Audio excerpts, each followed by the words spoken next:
أعوذ بالله من الشيطان الرجيم. بسم الله الرحمن الرحيم. Assalamualaikum warahmatullahi ta'ala wabarakatuh. Alhamdulillahi rabbil alamin. Wassalatu wassalamu ala ashrafil anbiya wal mursalin wa ala alihi wa sahbihi ajma'in. Alhamdulillah, pertamanya kita memanjatkan syukur pada Allah Subhanahu wa ta'ala kerana pada malam ni sekali lagi kita dapat bersama-sama dalam program Kelantan Berhikayat, satu rancangan yang dibawakan kepada anda oleh Perbadanan Muzium Negeri Kelantan. Mudah-mudahan kita dapat menghayati, memahami dan juga mengambil iktibar daripada peristiwa-peristiwa sejarah yang tercatat dalam sejarah Kelantan sebagaimana yang telah direkodkan oleh manuskrip yang sedang kita baca sekarang ni. Tuan-tuan sekalian, sekarang ni kita masih lagi membaca sebuah manuskrip tulisan tangan yang ditulis oleh Osman Yusuf, Bendahari Raja Muda Zainal Abidin. Itu bertajuk Ringkasan Tarikh Kelantan. Di mana dalam sesi kita terakhir pada minggu lepas, kita telah didedahkan tentang keluarga Sultan Ahmad.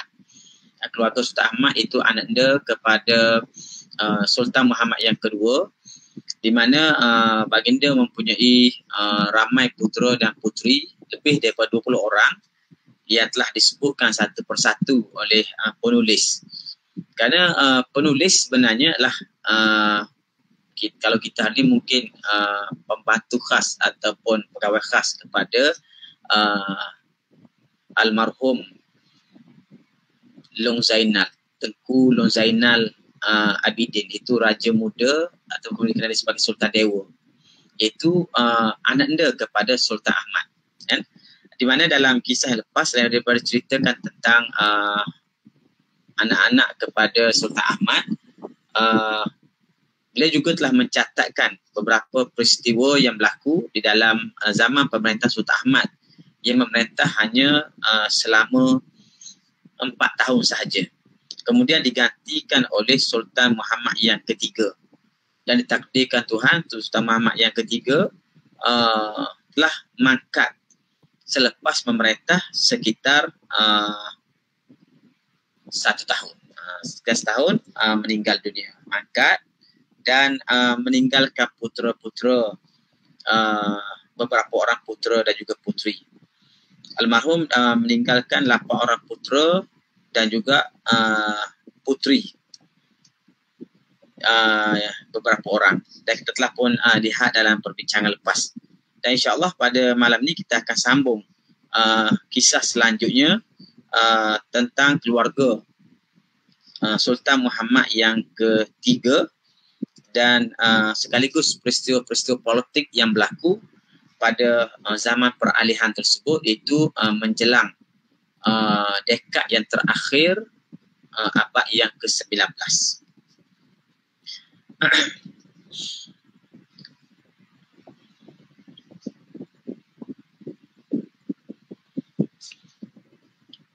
Baik, adalah putera itu yang bongsu bernama Tengku Abdul Rahman. Jadi putera kepada Sultan Muhammad yang ketiga. Dipelihara oleh Yang Maha Mulia, iaitu ayahanda saudaranya. Ayahanda saudaranya ni ialah Sultan Mansur. Itu adinda kepada Sultan Muhammad yang ketiga. Anak-anak perempuan yang sudah bersuami, Engku Embun, yang diceritakan lepas anak-anak laki-laki kepada Sultan Ahmad, iaitu yang bernama,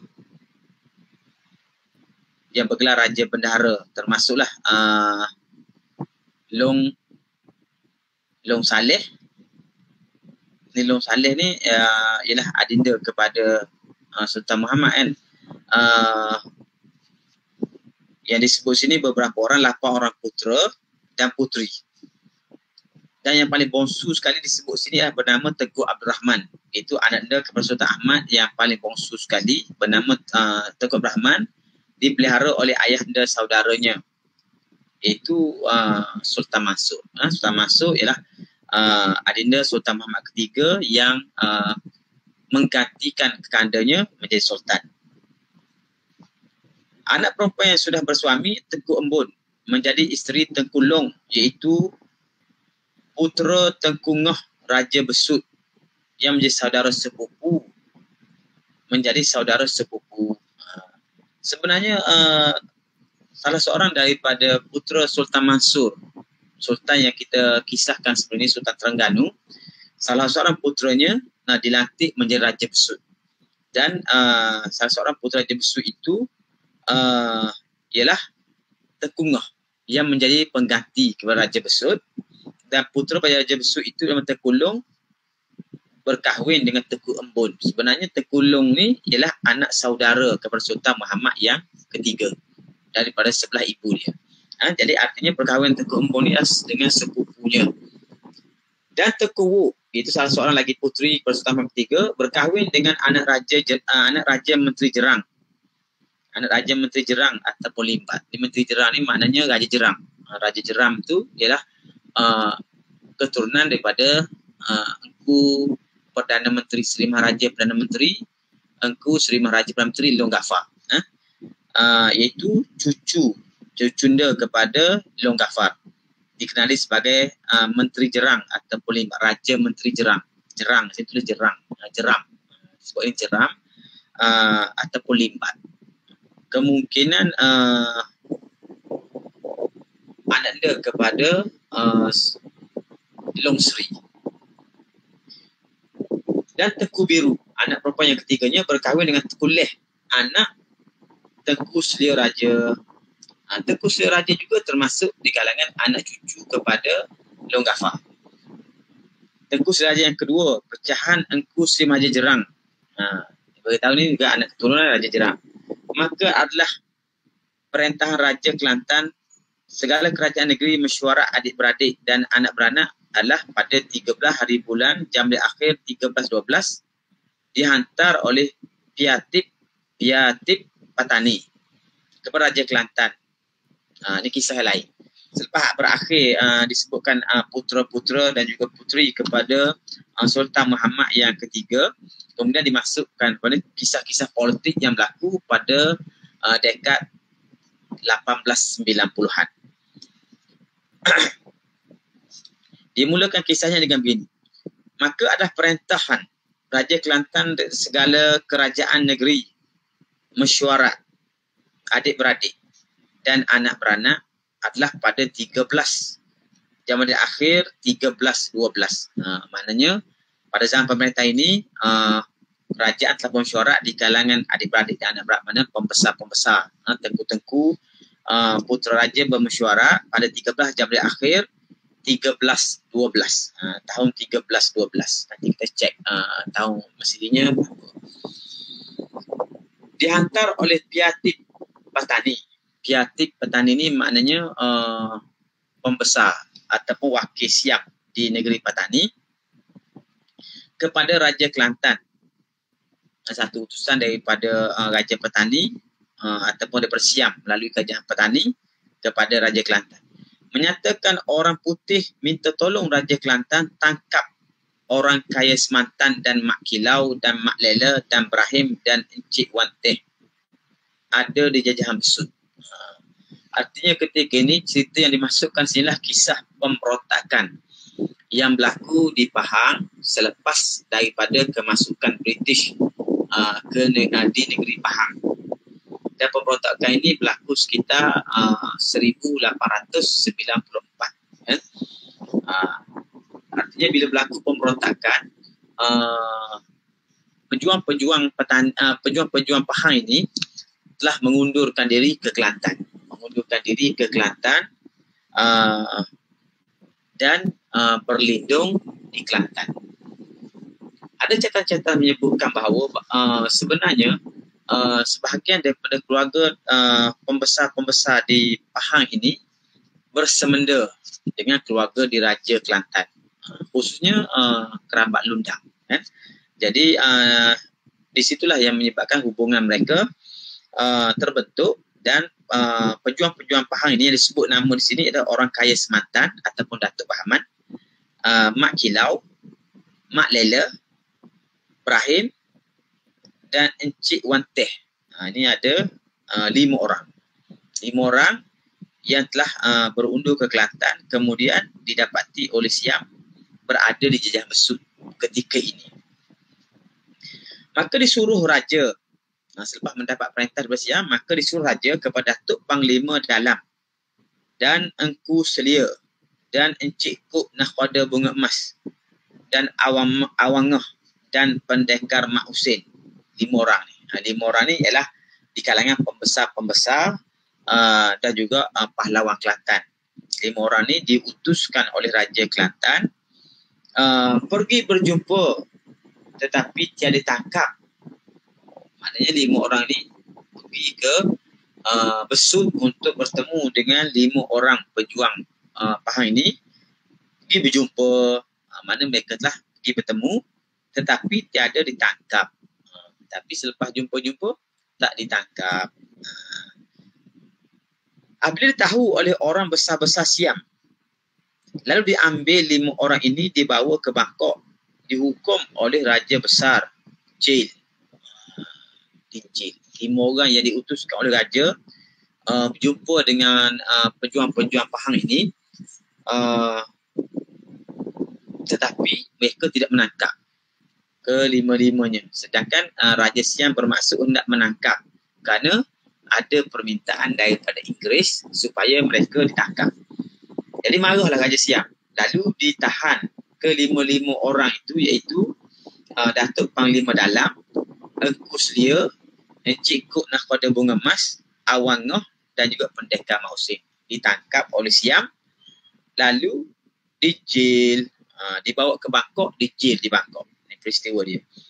Lalu Raja Maha Besar, ini Raja Siam, beri surat kepada Raja Kelantan, menyatakan 5 orang ini selagi belum dapat orang kaya sematan, tiadalah boleh keluar jilnya.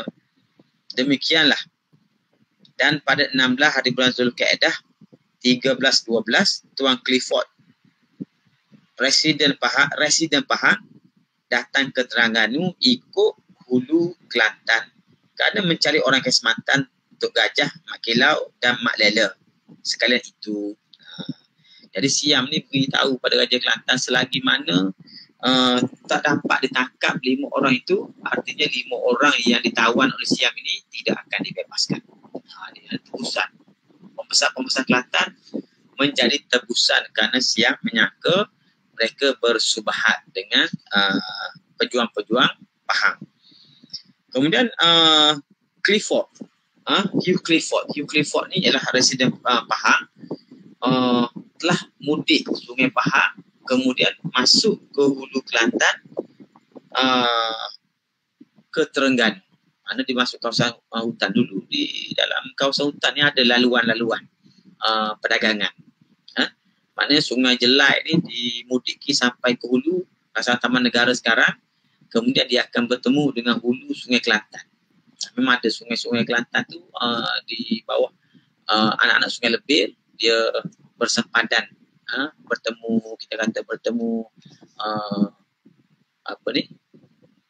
hujung sungai, bertemu di kawasan Gunung Tahan itu, kawasan pergunungan tinggi Terengganu itu, bertemu berhampiran. Maka Hugh Clifford ni mudik daripada hulu Sungai Jelai masuk ke hulu Sungai Lebir. Kemudian daripada Sungai Lebir dia mudik pergi ke menghala ke Terengganu. Kalau kita hari ni menghala ke Terengganu tu artinya melalui kawasan Lebir lah, masuk Lebir, kemudian sampai ke Gunung Cintawangsa tu kan, kemudian menyeberang ke Terengganu, masuk ke hulu sungai Terengganu, hari Tasik Kenyir lah kan. Kenapa? Kerana mencari orang Kais Mantan, Tok Gajah, Mak Kilau dan Mak Lela. Mana orang putih sendiri pun membuat ekspedisi mencari mereka.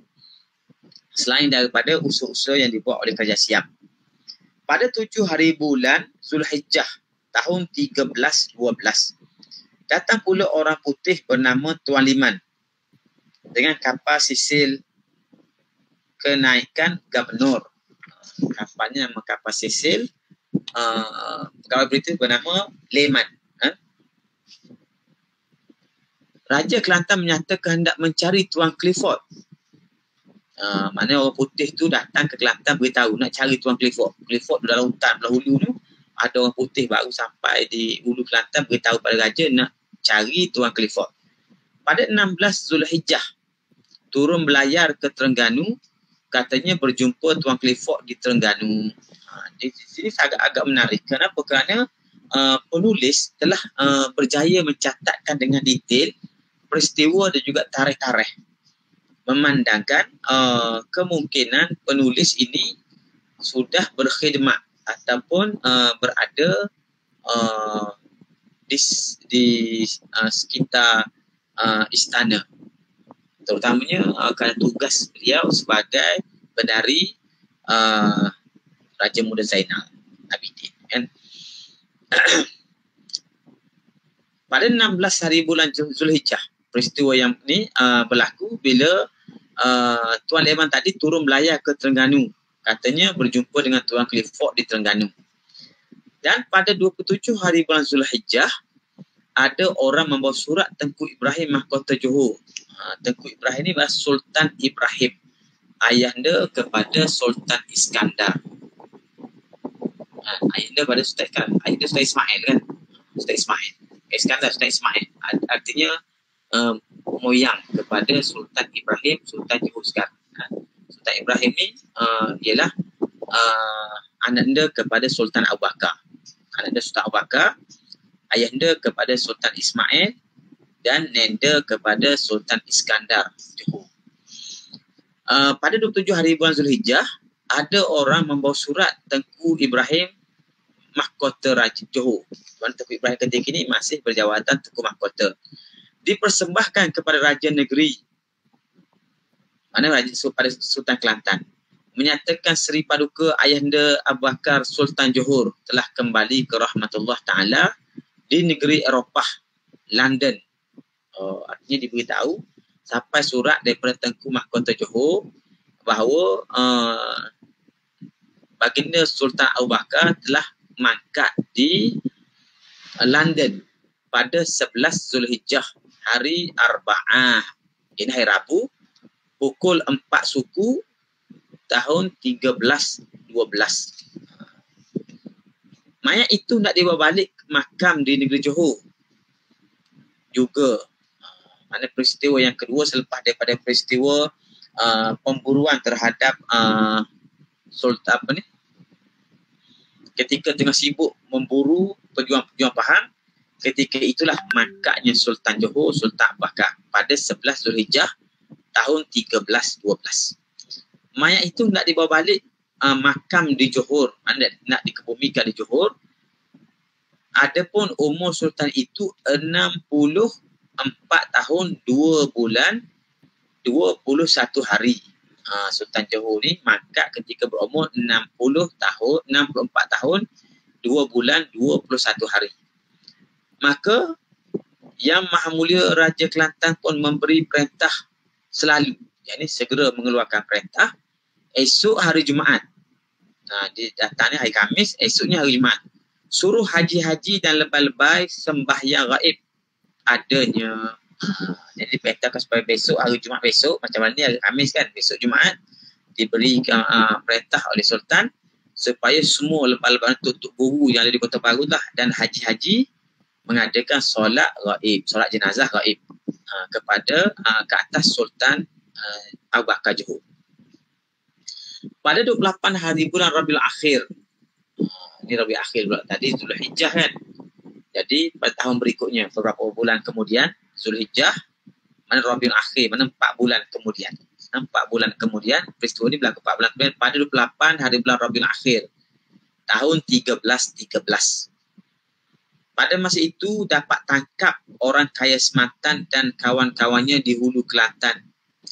Lalu dibawa hilir oleh Luang Wisak dan Luang Susuk dan Datuk Lela Diraja dan lain-lain. Rupanya selepas 4 bulan mereka mencari orang kaya Sematan dan kawan-kawannya tadi, akhirnya berjaya ditangkap di Hulu Kelantan. Kemudian dibawa ke hilir, mana daripada Hulu dibawa ke Kota Baru lah oleh Luang Wisak dan Luang Susuk. Ini mungkin pegawai-pegawai ataupun kerabat-kerabat Raja Siam, dan Datuk Lela Diraja dan lain-lain dibawa kawan-kawan yang tangkap dia. Adapun orang kaya Sematan dan kawan-kawan sekalian dibelenggu. Apabila sampai di pertengahan jalan, Mak Kilau pun mati. Lalu dibawa ke hilir juga mayatnya menghadap Yang Maha Mulia Raja Kelantan. Ketika kena tangkap ni, rupa-rupanya Mak Kilau telah mati. Mereka tadi belenggu, dirantai lah. Kalau kita tadi belenggu dengan diikat ataupun dirantai dalam perjalanan mudik daripada Hulu Kelantan ke Kota Baru, di tengah jalan matilah Mak Kilau. Mayatnya dibawa ke hilir juga menghadap Yang Maha Mulia Raja Kelantan. Mayat Mak Kilau pun dibawa ke istana. Apabila sampai menghadap Yang Maha Mulia, mayat Mak Kilau itu disuruh oleh Datuk Lela Raja ditanam. Maka kata-kata orang, mayat Mak Kilau itu ditanam di Bunuh Payung. Jadi Mak Kilau itu selepas didapati sudah meninggal dunia, dikebumikan di Bunuh Payung. Pada hari itu juga dibawa hilir dengan belenggunya keempat ke atas kapal perang orang kaya Sematan, Mak Lela, Long Teh dan Ibrahim. Jadi dia 5 orang semua kena tangkap. Jadi Mak Kilau telah meninggal dunia di tengah jalan, lalu dikebumikan di Bunuh Payung. Kubur yang mana tahu, tapi di kuburan Bunuh Payung. Ada pun 4 orang lagi, iaitu orang kaya Sematan, Mak Lela, Long Teh, Ibrahim dan Ibrahim. 4 orang kan. Yang ni dibawa ke kapal perang, kapal Siam yang akan bawa mereka ni ke Bangkok. Dan Yang Maha Mulia pun menyuruhlah Tok Imam Haji Abdullah pergi ke sama-sama ke Bangkok mengambil Engku Selia dan Datuk Panglima Dalam dan Encik Kok Nakhoda dan Awangah dan Pendekar Mak Husin. Tadi 5 orang tadi 4 bulan sudah ditahan di Bangkok oleh Siam. Sudah 4 bulan ditahan. Bila mereka dah jaya tangkap ni, maka diutuskan Tok Imam Haji Abdullah. Tok Imam Haji Abdullah ni ialah imam di Masjid Besar Kota Baru. Itu Imam Haji Abdullah Jalaluddin. Imam Haji Abdullah Jalaluddin ni merupakan ayah kepada Mufti Haji Ishaq Pelandu. Kan? Jadi diutuskan oleh Sultan Tok Imam Haji Abdullah ini pergi bersama-sama ke Bangkok untuk menuntut atau mengambil balik 5 orang pembesar Kelantan yang ditahan di J Siam. Kerana perjanjian Raja Maha Besar, jikalau dapat tangkap orang Sematan, lepaslah sekalian 5 orang itu. Itulah janji Raja Siam Besar. Kalau tak tangkap, dipenjaralah di Bangkok sampai kita tangkap 5 orang itu.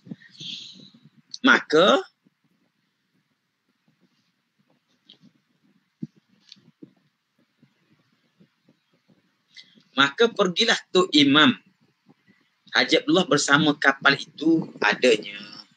Jadi Tok Imam itu naik kapal bersama dengan orang-orang Siam. Tadi Luang Wisak dan Luang Susuk tadi bersama dengan 4 orang pembesar atau pejuang Pahang itu bertolak ke Bangkok.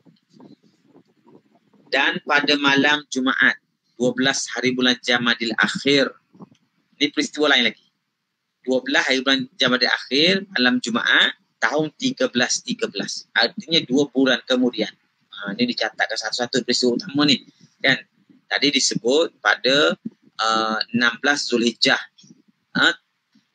tahun 1312 Tuan Leman datang ke Kelantan untuk cari Tuan Clifford. Kemudian 27 hari bulan Zulhijjah, lebih kurang 11 hari kemudian, sampai utusan Johor ke Kelantan memberitahu kemakatan Sultan Abu Bakar. Kemudian 28 hari bulan Rabiul Akhir 1313 tahun berikutnya, 4 bulan kemudian, mana pada bulan 4 tahun 1313, orang Kais Pantan dan 4 orang sahabatnya itu berjaya tangkap. Kemudian selepas mereka naik ke Bangkok, 12 Jamadil Akhir tahun 1313 pada pukul 10 malam, ini 2 bulan kemudian selepas mereka dah naik ke Bangkok, 2 bulan kemudian berlaku satu peristiwa lain, iaitu pada pukul 10 malam mulai terbakar kampung Tok Syekh. Kampung Tok Syekh, kat mana kampung Tok Syekh ni? Mungkin di kawasan Kota Baru, kampung Tok Syekh. Kampung Tok Syekh, Kelantan kampung Tok Syekh. Mungkin kerana orang Pakistan ada ramai situ dipanggil kampung Tok Syekh. Toke-toke kapek ni terbakar kampung Tok Syekh. Besarlah api itu daripada pintu Raja Kelantan, daripada pintu Istana Raja sampai kampung Datuk Bentara Setia, dan gudang-gudang rumah habislah terbakar sekaliannya. Anggaran dalam 20,000 rial rumah dan gudang-gudang itu terbakar. Demikianlah, maknanya kebakaran besar ni membakar rumah-rumah dan juga gudang-gudang, tempat-tempat perniagaan, sehingga kerugian dianggarkan berjumlah 20,000 rial pada masa itu, tahun 1900. Bukan 20,000 rial sekarang. 20,000 rial mungkin pada masa itu, 20,000 rial ni mungkin 2 juta ke begitu, kurang anggaran sekarang kan. Ada ni peristiwa ni berlaku lebih kurang 130 tahun yang lepas. Hari ni kita berada di bulan Rabiul Awal kan. Peristiwa ni berlaku Jamadil Akhir. Kemudian peristiwa berikutnya, maka pada 11 hari bulan Rejab, 2 bulan kemudian lagi, Rabiul Akhir, Rejab kan. Bukan Rejab, Rabiul Akhir, Rejab. Betul lah, Rejab bulan 7. 8 Rejab kan. Rabiul Awal, Jamadil Akhir, Jamadil Akhir, Rejab. Rejab lah. Jamadil Akhir. Daripada Jamadil Akhir, Rejab. Bulan yang ke-7. Pada 11 Rejab tahun 1313, sampailah Tok Imam Haji Abdullah dari Bangkok membawa balik sekalian Datuk Panglima Dalam dan Encik Kop dan Awangah dan Pendekar Mak Husin menghadap Raja. Lepas di sana pada bulan Jamadil Awal tadi kan, dia pergi tadi naik ke Bangkok pada 12 Jamadil Akhir, sebulan kemudian 11 hari bulan Rejab. Artinya tempoh perjalanan dan Tok Imam Haji Abdullah tu tinggal di Bangkok selama sebulan. Sebulan daripada 12 hari bulan Jamadil Akhir sehingga 11 hari bulan Rejab. 12 hari bulan bertolak, tempoh belayar dia beberapa hari, kemudian duduk di Bangkok beberapa hari lagi, patah balik. Saya tak tahu berapa hari, tapi keseluruhannya berjumlah cukup-cukup sebulan. Pada hari yang ke-30 dia sampai balik. Dan dibawa balik Datuk Panglima Dalam, Encik Kok, Awangah dan juga Mak Husin. Jadi ada seorang lagi, tak 5 orang kan. Ini ada sebut 4 orang, seorang lagi. Sini yang tak disebut Engku Selia. Engku Selia tak ada senarai. Menghadap raja, dibawa balik menghadap raja dan ucup selamat baliknya dengan kerana tuah raja boleh berjumpa ibu bapa anak bini sekalian adanya. Jadi masa balik ni dapatlah 4 orang ni balik dan berjumpalah dengan tuah raja, maksudnya dengan usaha ikhtiar raja itu. Akhirnya keempat-empat pembesar Kelantan itu dapat balik dan bertemu semula dengan keluarga mereka. Ada seorang yang tak ada sini kan. Tadi ada sebut yang pertama untuk Engku Selia Raja. Tapi dalam rombongan balik ni yang paling besar ni sebenarnya Datuk Panglima Dalam. Kemudian lain-lain ni Encik Kok, Nahkoda Bunga Emas, Awangah dan Pendekar Mak Husin. Apa kisahnya Engku Selia? Hanya Engku Selia Raja Seorang ni tak balik. Kenapa? Kerana mangkat di Bangkok. Mangkat di Bangkok kerana penyakit orang baik. Rupa-rupa Engku Selia telah mangkat di sana. Tak diberitahu sebabnya, tapi katanya kerana penyakit orang. Kerana penyakit orang baik. Penyakit orang baik itu kita tahu penyakit apa kan. Kedudukan sebenar Engku Selia ni kita tak pasti, tapi dalam banyak riwayat menyatakan Engku Selia mangkat kerana terbunuh dalam satu peristiwa di Bangkok. Mungkin dalam catatan lain ada disebut, tapi di sini dia hanya menyebutkan bahawa Engku Selia mangkat di Bangkok kerana penyakit orang baik. Syahdan dahulu lagi, pada 13-12 itu, maka Yang Maha Mulia Paduka Almarhum Ayahanda, Yang Maha Mulia, salah baris.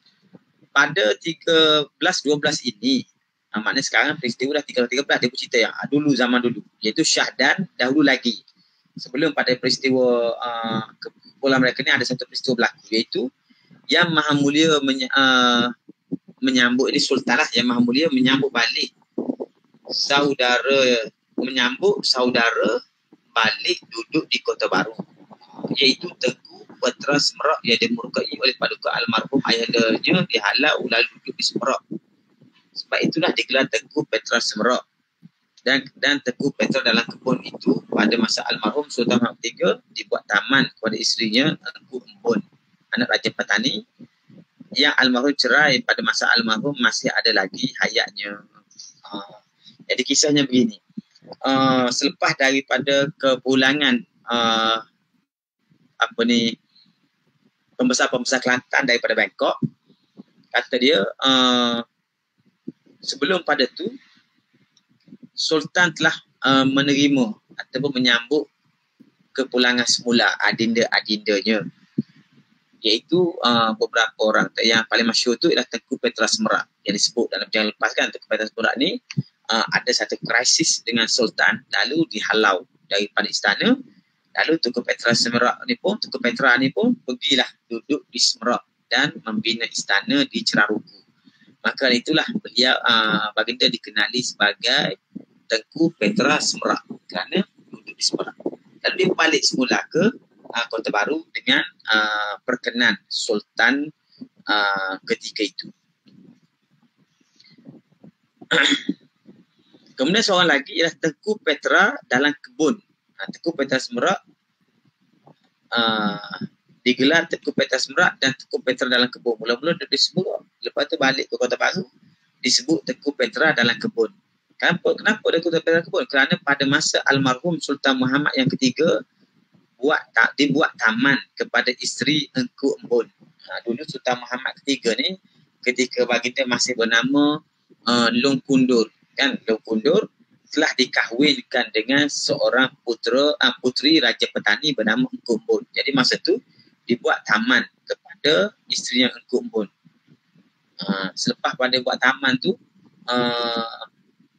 beberapa ketika kemudian Sultan telah menceraikan Engku Embun. Jadi Engku Embun ni rupa-rupanya diceraikan oleh Sultan Muhammad yang ketiga. Disebut sini almarhum cerai pada masa almarhum masih ada hayat lagi. Lalu diberi kepada ayahanda saudaranya Tengku Petra Long Jaafar. Tengku Petra Long Jaafar. Tengku Petra Long Jaafar ni ialah adinda kepada Sultan Ahmad.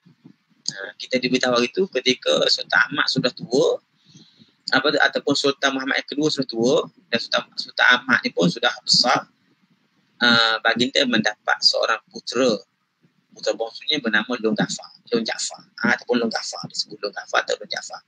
Maka Engku Embun yang dicerai itu, katanya kalau ikut faham di sini, Engku Embun yang diceraikan oleh Sultan itu diberikan kepada Tengku Petra Long Jaafar, Tengku Putra Long Jaafar. Tengku Putra Long Jaafar. Lalu digelar orang Tengku Petra dalam kebun adanya. Jadi sini sebenarnya Tengku Petra ni ada dua orang yang berlainan. Yang pertama Tengku Petra anak kepada Sultan Muhammad yang ketiga. Yang kedua Tengku Petra adinda Sultan Ahmad. Artinya Tengku Petra yang kedua ini ialah ayahanda saudara kepada Sultan Muhammad yang ketiga. Jadi Tengku Petra yang pertama tu bila bergaduh dengan ayah dia, dihalau keluar, lalu tinggal di Semerak, maka dikenali dia sebagai Tengku Petra Semerak. Adapun Sultan Ahmad, isteri dia yang pertama, isteri baginda yang pertama itu bernama Engku Embun, ananda Sultan Patani. Kemudian ketika masih beristerikan Engku Embun itu, dibinakan kawasan taman lah, dibinakan taman. Lalu satu ketika takdir Allah, maka berpisahlah baginda berdua, dan Engku Embun tu dijadikan isteri oleh ayahanda saudaranya, itu Tengku Petra juga, Tengku Petra ataupun Tengku Putra Long Jaafar. Maka sejak daripada itu kawasan kebun, kawasan taman, istana yang bertaman itu yang didiami oleh Engku Embun tu didiami oleh Tengku Petra, maka dikenali orang Tengku Petra dalam kebun tu dalam taman lah kan. Adanya, kemudian ada satu peristiwa ini disebut pada hari bulan, tak dicatatkan tarikhnya, tapi dia pada satu masa lah dia tak catatkan tarikhnya. Maka ada orang Tengku Cik Penambang, anak Raja Muda itu digelar orang peranak. Orang peranak curi seekor itik Cina.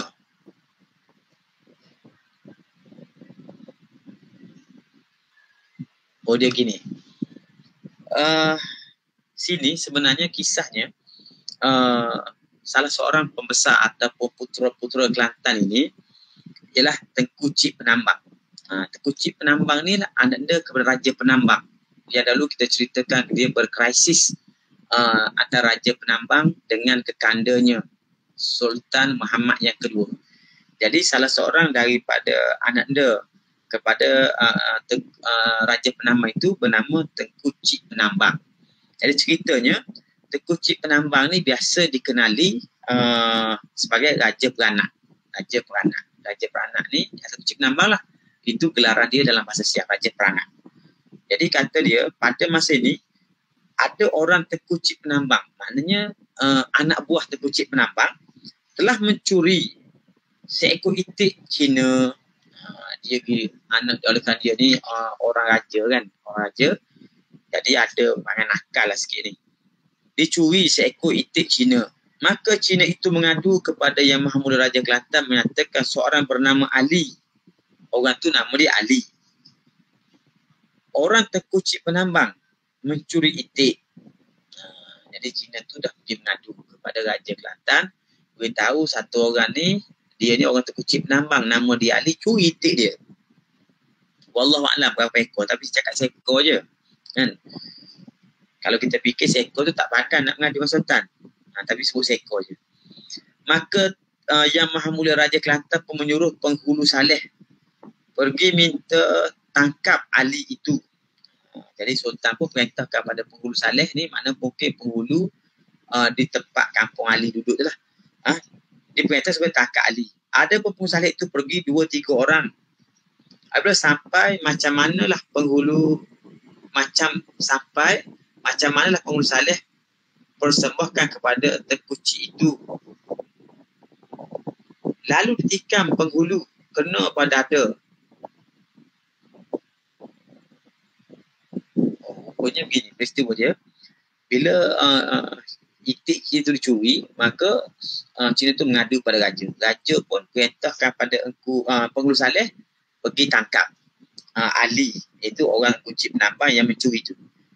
Dan bila penghulu saleh ni sampai ke rumah Tengku Cik, biasanya biar gitulah raja-raja, biasanya dia akan menghadap ketua dia dulu. Berjumpa dia, wakil raja ni bertemu dengan Tengku Cik Penambang. Tengku Cik Penambang ni ialah sepupu kepada Sultan Ahmad. Sepupu Sultan Ahmad. Sepupu Sultan Ahmad. Lalu ditikam penghulu itu, kena pada dada. Tiba-tiba Tengku Cik itu tikam penghulu. Dan seorang bernama Latif yang pergi bersama pengurus salih itu pun ditikam juga, kena sebelah belakang, lalu balik dipersembahkan itu serta luka itu. Mungkin pengurus salih ni mati kot, mati, tapi orang kanan, pengiring dia tadi bernama Latif kena tikam juga tapi di belakang. Tapi kita boleh faham tak mati dah ni. Dan dia pun balik persembahkan hal tersebut serta luka itu menghadap raja dan keadaan luka. Lalulah Yang Maha Mulia menyuruh orang memanggil Maha Menteri, Mahal Menteri dan Nik Sri Paduka dan Tuk Hakim Engku Said. Setelah sampai 3 orang itu, dicerita oleh Yang Maha Mulia akan perkara itu. Maknanya peristiwa ni sebenarnya berlaku selepas mangkat Sultan Muhammad yang ketiga. Cerita Sultan Muhammad dia meninggal. Dan peristiwa ni artinya peristiwa ni berlaku pada zaman Sultan Mansur. Sultan Mansur mengetah pada tahun 1891 sampai 1891 hingga 1800. Jadi sebenarnya dipanggil beberapa pesaing. Pertama, Maha Menteri. Maha Menteri ni kita boleh faham beliau ialah Datuk Cik Hak. Datuk Cik Hak kan? Ataupun Datuk Cik Sa'ad bin Penghulungan. Itu Datuk Maha Menteri. Dan Seri Nik Paduka. Seri Nik Paduka ni ialah Nik Suf bin Nik Cik. Dan Tuk Hakim Engku Said. Yang ni kemungkinan Engku Said Jaafar. Engku Said Jaafar. Ataupun kalau tidak Engku Said Jaafar, mungkin ketika ini Engku Said Jaafar ni adalah hakim pada zaman Sultan Muhammad yang kedua, bergelar Engku Hakim. Ataupun kalau tidak Engku Said Jaafar, kemungkinan Said Muhammad. Pengganti kepada Said Jaafar. Setelah sampai 3 orang itu, yakni 3 orang pembesar tadi, diceritakan oleh Yang Maha Mulia akan perkara itu dengan kemurkaannya. Maka murkalah tuanku menceritakan bagaimana tindakan Engku Cik Penambang telah membunuh utusan raja dan juga mencederakan pengiringnya. Maka dipersembahkan 3 orang itu dahulu mana-mana yang patut. Maka mana bincanglah apa patut buat. Maka Yang Maha Mulia pun memberi sabda, juga menyuruh siap upak peluru dan manggil datuk-datuk dan datuk kaya Hulu Balang Kadok dan datuk panglima perang Lundang. Dan banyaklah segala penghulu hanyalah menanti hukum. Maknanya oleh kerana keadaan itu dianggap sudah menderhaka pada raja, maka raja panggillah datuk-datuk semua, penghulu-penghulu, termasuklah datuk-datuk yang utama, iaitu Datuk Kaya Hulu Balang Kadok. Ini ialah ananda kepada Datuk Kadok Sultan Adas pada masa ini. Dan Datuk Panglima Perang Lundang, mungkin Datuk Besar ataupun saya tak pasti siapa, mungkin Datuk Wan Musa ataupun Datuk Besar ataupun Wan Kusulung kan. Ketika ini 1890-an. Panggil semua datuk-datuk yang utama. Artinya Sultan sudah bersiap untuk perang ni. Banyaklah segala penghulu hanya menanti hukum, itu hanya menunggu titah perintah raja apa belum tidak.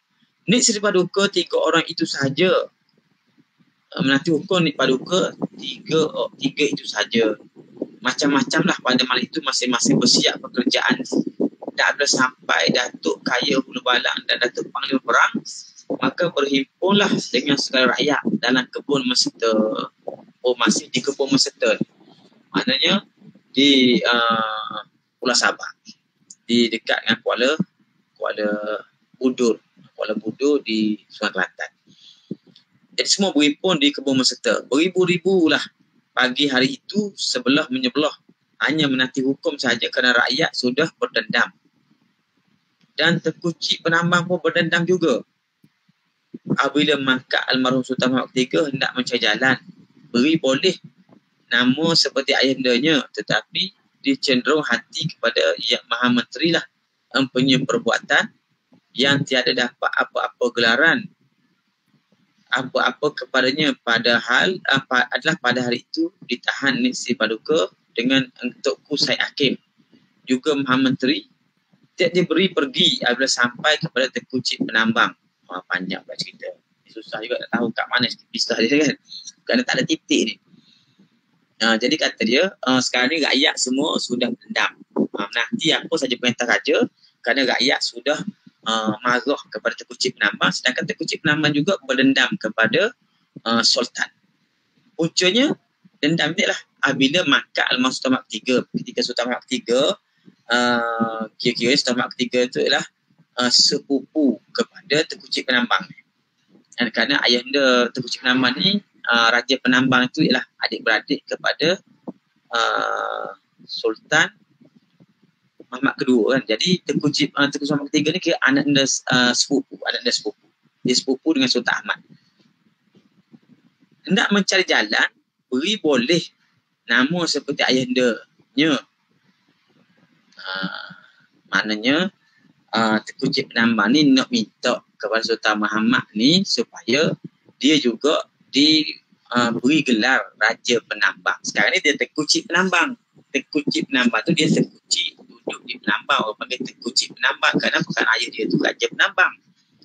Jadi bila mangkat ayah dia, harapan Tengku Cik Penambang ni dia pun diangkat menjadi Raja Penambang menggantikan ayah dia. Itulah maksud dia kan. Jadi dia berdendam tu kenapa? Kerana Sultan Muhammad III dulu bila Tengku Cik Penambang ni cari jalan tu makna berikhtiar. Beri boleh nama seperti ayahandanya supaya dia pun dapat nama ataupun title macam ayah dia juga sebagai Raja Penambang. Tetapi dia cenderung hati kepada Maha Menteri dah. Tiba-tiba raja ni cenderung kepada Maha Menteri itu Datuk Cik Ah tadi. Empunya perbuatan. Dia kata, jadi hati dia ni, hati Cik Penambang ni dia kuat sangka bahawa ni sebab Datuk Maha Menteri dah ni. Punya kerja. Punya perbuatan, punya kerja. Sehingga yang tiada dapat apa-apa gelaran. Apa-apa kepadanya.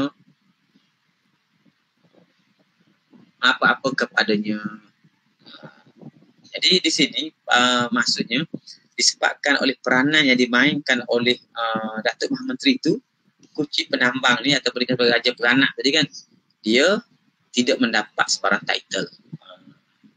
Sebab tu dia pun berdendam juga dengan Sultan. Sebab tu bila orang Sultan datang, dia bunuh orang Sultan. Sebagai tanda dia protes. Adalah kepada hari itu ditahan Seri Nik Paduka dan Tengku Syed Hakim juga. Maha Menteri. Dia tiga-tiga ditahan. Nik Seri Paduka, maknanya Nik Soh kena tahan. Tengku Syed Hakim pun kena tahan. Juga Maha Menteri. Dia ada diberi pergi apabila sampai kepada Tengku Cik Penambang. Jadi maksudnya bila nak menghadap Tengku Cik Penambang ni, orang-orang ni tak diberi pergi. Mungkin dijangka Tengku Cik Penambang akan bertindak juga. Menariklah Nik Seri Paduka itu apabila sampai ke Yang Maha Mulia Raja, menarik juga Nik Seri Paduka pada hari itu. Tiba-tiba selesailah tiada jadi merusuh kerana kehendak Yang Maha Mulia minta hukum Rp1,000 disanggup orang sebelah Tengku Cik Penambang. Ialah kepandaian Nik Seri Paduka dengan Tengku Syed Hakim. Maknanya yang ditahan ni ialah Datuk Maha Menteri tak boleh pergi menghadap Tengku Penambang. Kerana Tengku Cik Penambang ni berdendam dengan Datuk Maha Menteri. Jadi yang pergi menghadap ni Nik Seri Paduka dengan Tok Hakim, Tok Syed Hakim. Jadi pergi berunding, akhirnya bersetuju bayar RM1,000. RM1,000. Orang sebelah pihak Tengku Cik Penambang sanggup bayar RM1,000. Jadi kata inilah kepandaian, maknanya kita kata skill yang dimiliki oleh Tengku Nik Seri Paduka ni, kita kata kepakaran berunding lah, consultation skill dia. Jadi dia pergi berunding yang menyebabkan perang tu tak terjadi. Rusuh mana tak jadi perang lah. Sebab hasil rundingan tersebut berjaya menyelesaikan krisis tersebut. Jadi kata dia, orang sebelah Tengku Cik Penambang sanggup bayar RM1,000. Ialah kepada Nik Seri Paduka dan Tengku Syed Hakim, lalu dibayar hukum RM400 ke atas gajah seekor, RM600. Lalu dibayar hukum RM400 pula atas gajah seekor. 600 riyal. Macam mana maksudnya? Tadi dia kata bayar 1,000. Kemudian dibayar 400 riyal. Jadi bayar 400 riyal lagi. Atas gajah seekor 600 riyal. Maka raja itu dikurnia yang Maha Mulia Raja balik kepada Tengku Cik 400 riyal sahaja dipegangnya, maka masing-masing rakyat pun kembali adanya. Jadi ni kita pun tak tahu maksud dia. Susah kita nak faham sebab penulis ni tak meletakkan tanda baca, ditulis je gitu kan.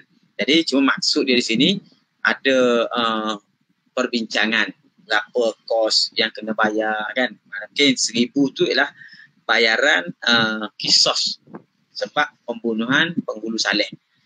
Kemudian hal-hal gajah ni juga ada berlaku rampasan gajah dan sebagainya, dibayar balik. Akhirnya gajah tu dikurniakan balik kepada Tengku Cik Naman. Raja bagi balik gajah tu dengan dibayar 600 riyal. Habis cerita tu. Kemudian pada malam 27 hari bulan Syawal, ni bulan 3 bulan kemudian kan, Rajab, Syaban, Ramadan, Syawal. Tadi bulan 7, sekarang dah bulan 10. 27 hari bulan Syawal tahun 1313 sampailah hukum Allah ke atas hambanya itu, iaitu raja perempuan isteri almarhum Sultan Ahmad, bonda yang Maha Mulia Raja Kelantan kembali ke rahmatullah, lalu disempurnakan oleh Yang Maha Mulia serta adik-beradik sekaliannya di makam sisi almarhum Sultan Ahmad pada 27 hari Rajab itu. Kata kan. Jadi kata 27 hari bulan Syawal, mangkatlah bonda kepada Sultan Mahmud yang ketiga itu isteri kepada Sultan Ahmad. Bonda dia tadi nama Kembon kan. Mangkat pada 27 hari bulan Syawal tahun 1313. Ada kata dia pada habis cerita tu masuk cerita berikutnya. Pada 27 hari bulan Rejab tahun 1315, artinya 2 tahun kemudian. 2 tahun kemudian mulai naik air sungai hingga sampai malam Jumaat 7 hari bulan Syaban. Maknanya air itu naik selama 10 hari. Air ini naik 10 hari. Sungai Kelantan lah ni. Air dia meningkat naik dalam masa 10 hari. 27 hari bulan Syaban, Rejab sampai 7 hari bulan Syaban. Besarlah air itu, maka pada malam itu juga Raja Muda Tuan Seni Hurai dan Tuan Bendaharinya kerana muka dua itu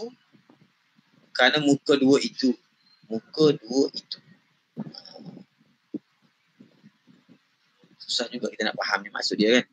Dia kata pada 27 hari bulan Rejab 1315 air pun naik sehingga sampai 7 hari bulan Syaban 10 hari kemudian.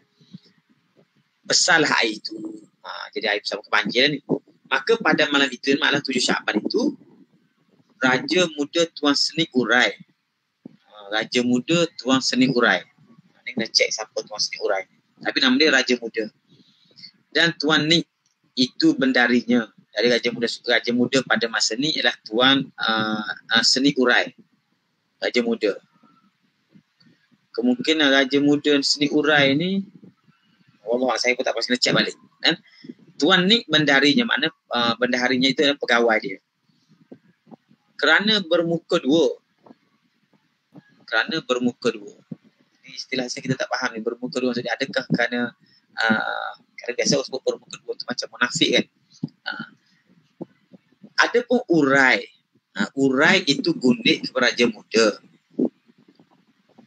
Dan Tuan Nik itu bendaharinya. Inilah tarikh yang digelar Bah Urai itu. Ni peristiwa Bah Urai. Maksud cerita Bah Urai kan dalam cerita kita baca sebelum ni. Disebut oleh Sa'ad Syukri, satu peristiwa banjir besar berlaku ketika ni dipanggil Bah Urai. Bah Urai. Rupanya kata dia, salah seorang gundik kepada Raja Muda Tuan. Mana Raja Muda Tuan ini ialah Sultan Muhammad keempat lah. Sultan Muhammad keempat. Kan? Sultan Muhammad keempat ni ketika ni bergelar Raja Muda. Dan Tuan Nik ni ialah bendaharinya salah seorang daripada gundik pada raja muda ini bernama Urai.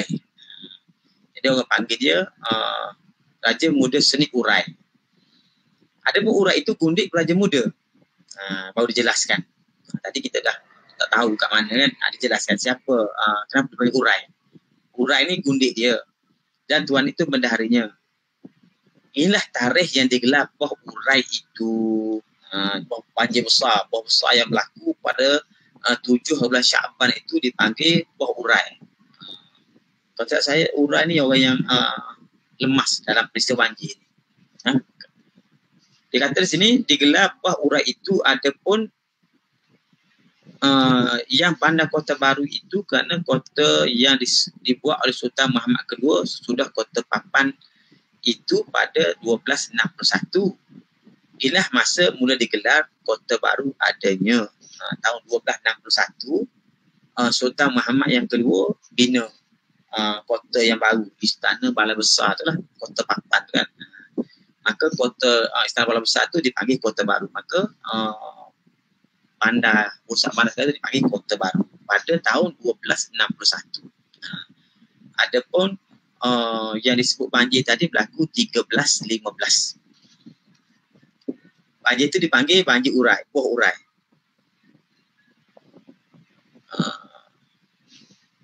Jadi yang bina Kota Baru ni kata dia Sultan Muhammad yang kedua.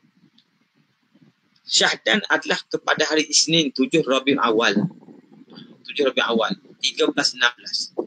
Artinya setahun kemudian. Diadakan istiadat menggelar Sultan. Lalu berhimpunlah sekalian adik-beradik sekaliannya, sekalian kerabatnya dan orang besar-besar. Setelah siap sekalian istiadat itu, pada jam pukul 1 dizahirkan gelar Raja Kelantan, digelar Seri Sultan Mansur Kelantan. Dan Raja Muda Tuan Seni diangkat gelar Raja Kelantan. Dan Tengku Seri Indra diangkat gelar Raja Muda. Jadi Tengku Zainal. Setelah sudah lalu diberi tahu oleh Nik Sri Paduka kepada hamba rakyat sekalian yang hadir, demikianlah adanya. Maknanya dikata dia, pada 7 hari bulan Rabiul Awal ni, berlaku pertabalan Raja Kelantan. Raja Kelantan tu baru ditabalkan menggantikan Sultan Muhammad yang ketiga.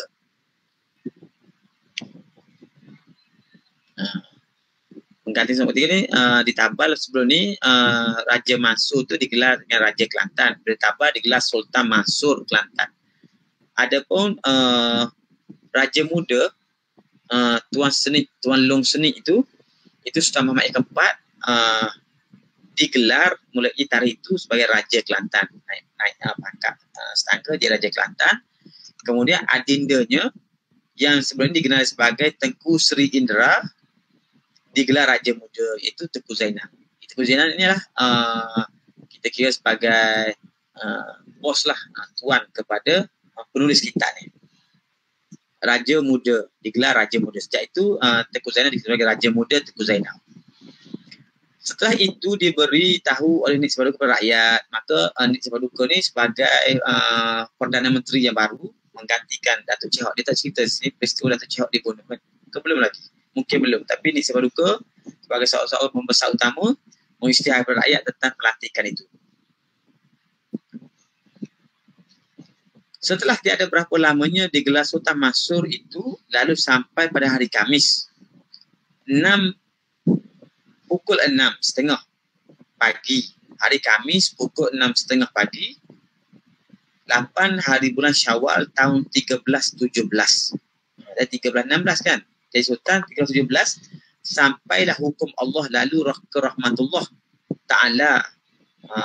Lalu sempurnakan jenazah oleh adik-beradik anak-anak saudaranya dimakamkan di Langgar, tempat perkuburan raja-raja di sisi makam almarhum Seri Paduka Kekanda Sultan Muhammad yang ketiga. Jadi katanya di sini selepas setahun ditabalkan, Sultan Mansur pun meninggal dunia mangkat pada 8 hari bulan Syawal 1317. Lalu dikebumikan di sisi makam kekandanya Sultan Muhammad ketiga. Adalah almarhum Sultan Mansur itu tiada berputera. Alah dapat seorang putranya tetapi kembali ke rahmatullah. Katanya Sultan Mansur tak ada anak laki-laki, tak ada putera. Seorang dapat anak putera seorang kemudian meninggal. Jadi tak sebab besar. Lalu adanya maka kerajaan negeri Kelantan terpulang kepada Yang Mahmula Raja Kelantan sekaliannya. Jadi bila mangkat Sultan Mansur ni, maka kerajaan Kelantan tu dipakulah oleh Raja Kelantan, iaitu Tuan Long Seni. Tuan Long Seni.